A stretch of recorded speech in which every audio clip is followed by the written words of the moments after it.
बचपन से ही बहुत दृढ़ थी। समरनाथ सरल स्वभाव का और ईमानदार था, पर गजराज वैसे तो स्वभाव से बहुत ही अच्छा था, लेकिन उसे चोरी करने की आदत थी। दोनों ही मित्र ब्राह्मण परिवार से थे। समरनाथ रोज शाम को अपने मित्र गजराज के घर पर बैठकर उससे अच्छी अच्छी बातें करता, उसे कहानी सुनाता। गजराज को भी समरनाथ की बातें सुन बड़ा ही अच्छा लगता था। एक दिन समरनाथ गजराज से, मित्र, तुम ये चोरी करने की आदत छोड़ क्यों नहीं देते हो? अगर चोरी ना करो तो क्या करो मित्र? दूसरा कोई रास्ता भी तो नहीं है। ऐसा नहीं है, चोरी के सिवाय और भी बहुत से कार्य हैं जो तुम कर सकते हो। तुम मेहनती हो, बलशाली हो। तुम फिर शुरू हो गए। तुम जानते हो, मुझे ज्यादा मेहनत करना पसंद नहीं है, और एक बार चोरी कर लो, कुछ अच्छा बड़ा हाथ लग जाए तो कुछ दिनों तक आराम भी तो होता है उसमें। तुम नहीं सुधरने वाले, और तुम भी सुधरने वाले नहीं हो मित्र। मैं जानता हूं तुम मुझे न्याय प्रिय बुरे कर्मों का फल इस तरह की कहानी क्यों सुनाते हो। मैं कोई छोटा बच्चा नहीं हूं। हम दोनों एक दूसरे को अच्छे से जानते हैं, इसीलिए शायद हम इतने अलग होकर भी इतने अच्छे मित्र हैं। सत्य कहा तुमने, हमारी मित्रता के आगे हमारे आचार और विचार सब छोटे पड़ जाते हैं। बहुत समय तक समरनाथ गजराज को नैतिक कहानियां सुनाता रहा, क्योंकि वो जानता था कि एक न एक दिन गजराज पर इन बातों का असर जरूर होगा, और ऐसा हुआ भी। एक दिन गजराज और समरनाथ बैठे हुए बातें कर रहे थे। मित्र, तुम्हें पता है, कल रात में सिपाहियों के हाथ आते आते बचा। क्या हो गया था, विस्तार से बताओ। कल मैं चोरी करने नगर के सेठ के घर गया था। मैं जैसे ही सेठ के घर के अंदर गया, वैसे ही सेठ की पत्नी को न जाने कैसे पता चल गया कि घर में कोई है, और उसने जोर से शोर मचाना आरंभ कर दिया। फिर क्या हुआ मित्र? तुम वहां से कैसे बाहर निकले? बस मित्र, तुम्हारे भगवान ने ही कल मुझे बचा लिया। मैं जैसे ही वहां से भागने लगा, मेरा हाथ पैर किसी ने पकड़ लिया और मैं गिर गया। तभी उस कक्ष का द्वार खोलकर सेठ और सेठानी कक्ष के अंदर दाखिल हुए। मुझे नहीं पता क्या हुआ और कैसे हुआ, परंतु अगले ही पल मुझे ऐसा लगा जैसे किसी ने मुझे उस बंधन से मुक्त कर दिया हो। मैं वहां से उठा और सीधा बाहर की तरफ भागा। अब फिर क्या हुआ? जैसे ही मैं बाहर आया, वैसे ही मैंने देखा कि शोर सुनकर सिपाही सेठ के घर की तरफ आ रहे हैं। वो तो भला हो उस भिखारी का, जिसने मुझे खींचकर अपने कंबल में छुपा लिया। शुक्र है भगवान का जो तुम सही सलामत वापस आ गए। मैंने तुम्हें बार बार समझाया है कि ये चोरी करना छोड़ दो, परंतु तुम तो मेरी बात मानते ही नहीं हो। नहीं मित्र, कल तो मुझे सच में ऐसा लगा कि आज मेरे जीवन की आखिरी चोरी है। शायद मेरे कर्मों का फल भी मुझे दिखने लगा था, परंतु न जाने कैसे मैं उस बंधन से मुक्त हुआ और कहां से वो भिखारी आ गया। ये सब शायद तुम्हारी संगत का ही असर है, जो आज मैं तुम्हारे सामने सही सलामत बैठा हूं। फिर तुमने क्या विचार किया? किस बारे में? अभी भी यही पूछ रहे हो, किस बारे में? मैं समझ गया। मैं तुमसे वादा करता हूं कि मैं आज के बाद कभी चोरी नहीं करूंगा, परंतु एक चीज जरूर कहना चाहूंगा। बोलो मित्र, क्या बात है? मैं सिर्फ साल में एक बार दिवाली के दिन चोरी करूंगा। ठीक है, और मैं ये भी वादा करता हूं कि उस दिन भी सिर्फ एक बार ही चोरी करूंगा। समरनाथ खुशी से गजराज को अपने गले से लगा लेता है। उस दिन समरनाथ की बरसों की तपस्या पूरी हो गई थी। उसका मित्र अब चोरी करना छोड़ रहा था। कई महीने गुजर गए और गजराज ने कोई चोरी नहीं की। वो सिर्फ दिवाली के दिन ही चोरी करता था। इस तरह कई साल बीत गए और दूसरी तरफ समरनाथ की पुत्री विवाह योग्य हो गई। समरनाथ गजराज से, मित्र, आज मैं बहुत प्रसन्न हूँ। आज मैंने अपनी पुत्री का विवाह तय कर दिया है। ये तो तुमने बहुत अच्छी खबर सुनाई। कब का शुभ मुहूर्त तय किया है विवाह के लिए? बस 2 माह बाद का ही। परंतु 2 माह बाद क्यों? क्या उसके पहले लग्न का कोई शुभ मुहूर्त नहीं है? मुहूर्त तो है मित्र, लेकिन विवाह के लिए तैयारी भी तो करनी होगी। इसके लिए पैसों की आवश्यकता होगी। इसलिए मैंने 2 माह के बाद का मुहूर्त ही उचित समझा। हाँ मित्र, ये तो तुम सत्य कह रहे हो। पुत्री का विवाह एक पिता के लिए बहुत बड़ा अवसर होता है। अगर तुम्हें मेरी किसी भी तरह की कोई आवश्यकता हो तो जरूर बताना। अवश्य बताऊंगा मित्र। अगर तुम्हें नहीं बताऊंगा तो किसको बताऊंगा?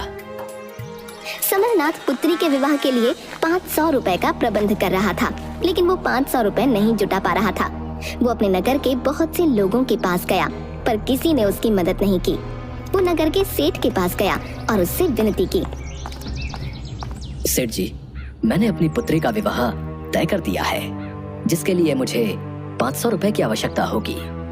अगर आप मुझे 500 रुपए दे दें तो आपकी बड़ी कृपा होगी। मैं अपने पूजा पाठ में यजमानों द्वारा दिए गए धन से आपको धीरे धीरे ये राशि वापस कर दूंगा। मैं तुम्हें धन अवश्य दे देता समरनाथ, परंतु तुमसे पहले अपने एक रिश्तेदार को धन देने का मैं उससे वादा कर चुका हूँ। सेठ जी, फिर भी देख लीजिए, मुझे तो बहुत बड़ी राशि नहीं चाहिए और मैं आपका धन अवश्य लौटा दूंगा। तुम कैसी बातें करते हो? तुम तो हमारे नगर के बहुत ही अच्छे ब्राह्मण हो। भला तुम झूठ थोड़ी ही बोलोगे। मुझे पता है तुम धन लौटा दोगे, परंतु मैं अभी तुम्हारी कोई मदद नहीं कर सकता हूँ। समरनाथ उदास होकर लौट आया। अब तक वो समझ चुका था कि सब लोग उसे किसी न किसी बहाने से टाल रहे हैं।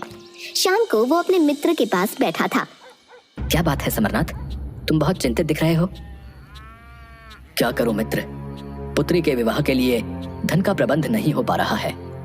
मैं नगर में सबके पास गया, लेकिन किसी ने भी मेरी कोई मदद नहीं की। मैं पुत्री का विवाह तभी कर सकूंगा जब मेरे पास धन होगा, अन्यथा मेरी पुत्री का विवाह नहीं हो सकेगा। हाँ मित्र, ये तो तुमने सत्य कहा। बिना धन के विवाह कैसे होगा? क्या तुम मेरी मदद कर सकते हो? मेरे पास अगर 500 रुपए होते तो तुम्हारे कुछ कहने से पहले ही मैं तुम्हें दे देता मित्र। नहीं मित्र, तुम गलत समझ रहे हो। मैं भली भांति जानता हूं कि अगर तुम्हारे पास धन होता तो तुम मुझे दे देते। मैं तो ये कहना चाहता हूं कि यदि तुम मुझे नगर में किसी के द्वारा 500 रुपए दिला दो तो मैं विवाह के उपरांत दूसरे नगर जाकर के धन कमाकर जल्द से जल्द वो धनराशि वापस कर दूंगा। मैं तुम्हारी समस्या समझ रहा हूं मित्र, लेकिन मैं क्या करूं, मुझे स्वयं समझ में नहीं आ रहा। अब तो मैं चोरी भी नहीं करता, अन्यथा मैं कहीं ना कहीं से तुम्हारे लिए धन का प्रबंध अवश्य कर देता। अब मैं सिर्फ दिवाली के दिन चोरी करता हूँ, और दिवाली को तो अभी पूरे 8 माह बचे हैं। अब मैं क्या करूं? मित्र, मैं सच में बहुत चिंतित हूँ। मुझे नहीं पता, परंतु अब मेरी अंतिम राह तुम ही हो। तुम कहीं से भी मुझे 500 रुपए दिला दो, अन्यथा मेरी कन्या का विवाह नहीं हो सकेगा। मित्र, मैं 3 दिनों में धन का प्रबंध करने की कोशिश करता हूँ, परंतु अगर मैं वापस नहीं आया तो तुम मेरी प्रतीक्षा मत करना। अब क्या करने वाले हो? मुझ पर भरोसा रखो। ठीक है, जब तक तुम वापस नहीं आओगे तब तक मैं यहीं पर खड़ा होकर तुम्हारी प्रतीक्षा करूंगा और ईश्वर से तुम्हारे सकुशल वापसी की प्रार्थना करता रहूंगा। समरनाथ दोनों हाथ जोड़कर भगवान से प्रार्थना करता हुआ वहीं खड़ा हो गया। दूसरी तरफ गजराज चोरी के उद्देश्य से निकल पड़ा। कुछ समय बाद वो नदी पार करने के लिए पानी में उतर ही रहा था, तभी किसी ने उसे आवाज लगाई। गजराज ने पीछे मुड़कर देखा तो वो नगर का व्यापारी था, जो व्यापार के लिए जा रहा था। नदी गहरी नहीं थी तो लोग चलकर भी उस नदी को पार कर लिया करते थे। व्यापारी गजराज से बोला, मित्र, क्या आप नदी पार करने में मेरी मदद करेंगे? जरूर करूंगा, आप मेरा हाथ पकड़ लीजिए। व्यापारी ने अपनी पोटली गजराज को दी और गजराज ने व्यापारी का हाथ पकड़ पोटली अपने सिर पर रख ली और नदी पार कराने लगा। 2-4 कदम ही आगे गया था तभी एक पक्षी की आवाज आई, जिसे सुनकर गजराज ने अपना सिर हिलाते हुए कहा, नहीं। थोड़ा आगे जाने के बाद फिर से पक्षी ने आवाज लगाई और गजराज ने वही बात दोहराई। नदी के उस पार पहुंचकर व्यापारी गजराज से बोला, मित्र, क्या मैं आपसे एक प्रश्न पूछ सकता हूँ? जी अवश्य, बोलिए, आपको क्या पूछना है? जब हम नदी पार कर रहे थे तो पक्षी ने आवाज लगाई और आपने नहीं कहकर सर हिलाया। क्या आपको पक्षियों की भाषा आती है? हाँ, मुझे किसी भी पशु और पक्षी दोनों की भाषा समझ में आती है। तो उस पक्षी ने आपसे क्या कहा? आप उस बात को छोड़ दीजिए और अपनी यात्रा पर आगे की ओर प्रस्थान कीजिए। परंतु मैं इस बात को जानने के लिए बड़ा उत्सुक हूं कि पक्षी ने आपसे क्या कहा। ठीक है, अगर आपका यही हट है तो मैं आपको सच बताता हूं, परंतु उसके पहले आपको अपने हाथों में जल लेकर ऊपर की ओर आकाश को देखते हुए प्रतिज्ञा करनी होगी कि मैं आपसे जो भी कुछ कहूंगा आप वो किसी को नहीं बताएंगे। ठीक है, आप जैसा कहते हैं मैं वैसा करूंगा। व्यापारी ने हाथ में जल लिया और आकाश की ओर देखते हुए प्रतिज्ञा ली कि वो किसी को कुछ नहीं बताएगा। मैं एक चोर हूँ। मेरे मित्र की पुत्री का विवाह होने वाला है, जिसके लिए 500 रुपए की आवश्यकता है, और मैं इन 500 रुपयों को जोड़ने के लिए निकला हूँ। जब हम नदी पार कर रहे थे तब पक्षी ने मुझसे कहा कि पोटली में बहुत सा धन है और मैं उसमें से धन लेकर वहां से जा सकता हूँ। पक्षी ने तो सही कहा आपसे, फिर आपने ऐसा क्यों नहीं किया मित्र? क्योंकि आपने मुझे मित्र कहकर पुकारा था और सहायता के लिए अपना हाथ मुझे दे दिया था, इसलिए मित्र धर्म के अनुसार मित्र के प्रति अपनी धर्मनिष्ठा को मैं नहीं भूल सकता था, इसलिए मैंने ऐसा नहीं किया। फिर उसके बाद दोबारा पक्षी ने क्या कहा? दूसरी बार पक्षी ने मुझसे कहा कि मैं तुम्हें पानी में धक्का दे दूं और वो सारा धन लेकर चला जाऊं, लेकिन मैंने उसे इस बार भी मना किया, क्योंकि अगर मैं ऐसा करता तो मैं अपने मित्र के साथ विश्वासघात करता और मैं ऐसा नहीं कर सकता था। व्यापारी ने सारी बातें सुनकर गजराज से धन्यवाद कहते हुए विदा ली और अपनी आगे की यात्रा पर निकल पड़ा। पर पूरे रास्ते उसके मन में ये सारी बातें घूम रही थीं और वो यही सोच रहा था,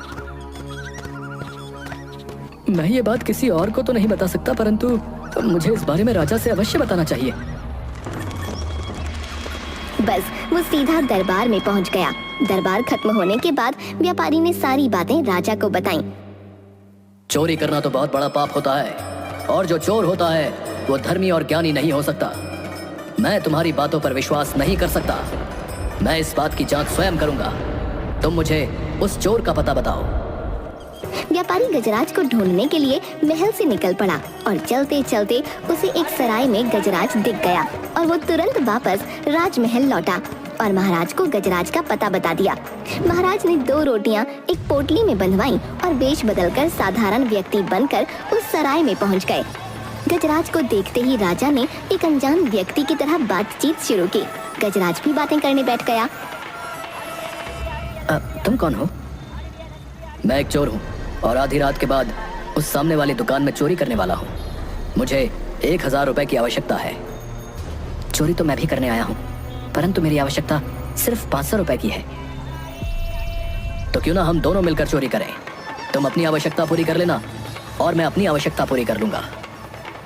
गजराज ने सहमति में अपना सिर हिला दिया। आधी रात के बाद दोनों दुकान में चोरी करने के लिए चले गए। गजराज ने दुकानदार की तिजोरी से 1500 रुपए निकाले। 1000 रुपए उसने राजा को दिए और 500 अपने पास रखे। गजराज जब से निकला था उसने कुछ खाया नहीं था और दुकान में अनाज की बोरियों को देखकर उसकी भूख और बढ़ गई। उसने एक बोरी से सफेद पाउडर शक्कर समझकर मुंह में डाल लिया और तुरंत उसे थूक दिया। ये तो नमक है। लगता है तुम बहुत समय से भूखे हो। हाँ, जब से घर छोड़ा है तब से एक दाना भी नहीं खाया। तुम ये सब छोड़ो और मुझे 1000 रुपए वापस दे दो। क्यों? तुम्हें वो रुपए वापस क्यों चाहिए? मैं नहीं दूंगा। गजराज ने गुस्से में राजा को एक थप्पड़ लगाया और उससे 1000 रुपए छीनकर अपने हिस्से के 500 मिलाकर वापस व्यापारी के बक्से में रख दिया। राजा उसके पीछे पीछे आया। तुमने ये क्या किया? पहले तो तुमने रुपए चुराए और फिर हाथ आए हुए धन को तुमने वापस रखकर ताला लगा दिया। तुमने ऐसा क्यों किया?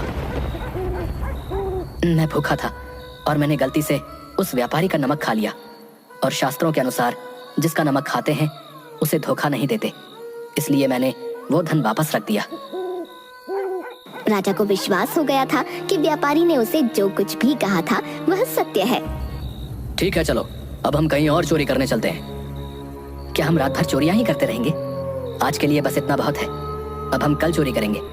अभी मुझे बहुत भूख लगी है और मैं थक भी गया हूँ। ठीक है, मेरे पास 2 रोटियां हैं। एक रोटी तुम खा लो और एक रोटी मैं खा लेता हूँ। कल रात हम इसी जगह पर फिर से मिलेंगे और कहीं और चोरी करेंगे। राजा वहाँ से चला गया और दूसरी रात फिर से वेश बदलकर वापस आया और अपने साथ गजराज के लिए रोटियां लेकर आया था। उसने गजराज को रोटियां दी। गजराज ने रोटियां खाईं। मित्र चलो, आज हम राजा के महल में चोरी करने चलते हैं। वहाँ बहुत सा धन है और हमें आसानी से मिल जाएगा। परंतु मुझे राजमहल के बारे में कुछ भी नहीं पता। हम वहाँ कैसे चोरी करने जाएंगे? मुझे सारे रास्ते पता हैं, तुम मेरे साथ चलो। राजा गजराज को लेकर अपने महल की ओर चल दिया। राजा को अपने पहरेदारों को भी परखना था। महल के 3 द्वार पर पहरेदार बैठे थे और चौथे पर एक कुत्ता। राजा ने देखा कि सारे पहरेदार और कुत्ता सोया हुआ है। राजा ने गजराज को खजाने का रास्ता बताया। गजराज ने द्वार का ताला तोड़ा। वैसे ही पक्षी ने आवाज दी और कुत्ता भौंकने की जगह पिनपिनाने लगा। जब गजराज तिजोरी का ताला तोड़ रहा था तब फिर से पक्षी ने आवाज दी और कुत्ता फिर से पिनपिनाया। गजराज ने तिजोरी में से 1000 रुपए अपने साथी के लिए और 500 रुपए अपने लिए जैसे ही निकाले वैसे ही फिर से पक्षी ने आवाज दी और कुत्ता पिनपिनाया। गजराज ने धन तिजोरी में वापस रख दिया और अपने साथी को अंदर बुलाया और उसके पैरों में गिर गया। महाराज, मुझे माफ कर दीजिए। आप जो सजा देंगे मैं उस सजा के लिए तैयार हूँ। परंतु मेरी आपसे एक ही विनती है, बस मेरे मित्र तक 500 रुपए भिजवा दीजिए। उस 500 के बदले आप मुझे जैसी भी सजा देंगे मैं उस सजा के लिए तैयार हूँ। तुम्हें क्या हो गया? तुम मुझे महाराज क्यों कह रहे हो? महाराज, मैं आपका चोर हूँ और आप मेरे स्वामी हैं। आपने मुझे रंगे हाथों पकड़ लिया है। आप जो दंड देना चाहें मुझे दे दीजिए। बस 500 रुपए मेरे मित्र के पास भिजवा दीजिए, क्योंकि उसकी पुत्री का विवाह है। परंतु तुम्हें कैसे पता चला कि मैं राजा हूँ? जब मैंने द्वार का ताला तोड़ा तो पक्षी ने आवाज दी, खजाने में चोर घुस आया है और तुम सो रहे हो। तुम बड़े नमक हराम हो। मैं तब भौंकता हूँ जब चोर आता है, परंतु ये चोर नहीं, ये तो महाराज है। मुझे कुत्ते की बात पर यकीन नहीं हुआ। फिर मैंने जब तिजोरी का ताला तोड़ा तब फिर से पक्षी ने यही बात कही और कुत्ते ने वही उत्तर दिया कि मैं तब भौंकता हूँ जब चोर होता है। ये तो स्वयं महाराज है। परंतु जब तीसरी बार पक्षी ने अपनी बात को दोहराया और कुत्ते ने भी वही उत्तर दिया तो मैं समझ गया कि आप चोर नहीं हैं, आप राजा हैं। महाराज, मेरी आपसे सिर्फ इतनी ही विनती है कि आप 500 रुपए मेरे मित्र के पास भिजवा दीजिए। मेरे लिए आप जो भी सजा तय करेंगे मुझे वो मंजूर होगी। अगली सुबह राजा ने अपने दरबार में सलाहकारों को बुलाया और सारी बात उनसे बताई। महाराज, ये सारी बातें और ज्ञान मैंने अपने मित्र समरनाथ से सीखा है और ये चोरी भी मैं उसी की पुत्री के विवाह के लिए करने आया था। उसकी मित्रता और सदाचार की शिक्षा ने मुझे सही रास्ते पर कर दिया। अब मैं दीपावली के दिन कुछ खाने पीने का सामान चोरी कर लेता हूँ। उसके सिवा मैं कुछ भी चोरी नहीं करता। परंतु आज मैंने ये संकल्प सिर्फ इसलिए तोड़ा क्योंकि मैं अपने परम मित्र की सहायता करना चाहता था। मेरी आपसे विनती है कि आप मेरे मित्र तक 500 रुपए भिजवा दीजिए, क्योंकि वो मेरी प्रतीक्षा में खड़ा होगा। मैंने उससे वादा किया था कि मैं 500 रुपए लेकर वापस आ जाऊंगा। सैनिक, तुम 500 रुपए लेकर गजराज के बताए हुए स्थान पर जाओ और उसके मित्र समरनाथ को ये रुपए दे देना। सिपाही 500 रुपए लेकर गजराज के बताए हुए स्थान पर जाता है और देखता है कि समरनाथ बारिश में हाथ जोड़े हुए वहीं पर खड़ा है। ये रुपए ले लो, तुम्हारा मित्र चोरी करते हुए पकड़ा गया है, परंतु उसने महाराज से विनती करके ये रुपए तुम्हारे लिए भिजवाए हैं। नहीं, मैं ये रुपए नहीं ले सकता हूँ। मैं अपनी पुत्री का विवाह नहीं करूंगा। ये रुपए मुझे अपने मित्र से लेने थे। अब मैं ये रुपए नहीं ले सकता हूँ। सैनिक रुपए लेकर महाराज के पास वापस जाते हैं।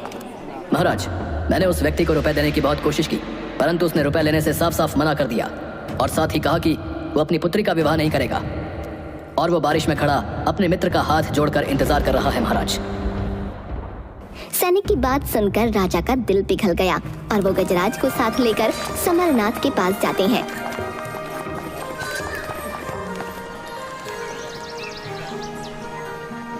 और 500 रुपए देते हैं। उन पैसों से गजराज और समरनाथ मिलकर समरनाथ की पुत्री का विवाह खुशी खुशी संपन्न करते हैं। इस तरह अच्छे व्यक्तियों का साथ होने से हमारी कुबुद्धि भी सुबुद्धि में परिवर्तित हो जाती है।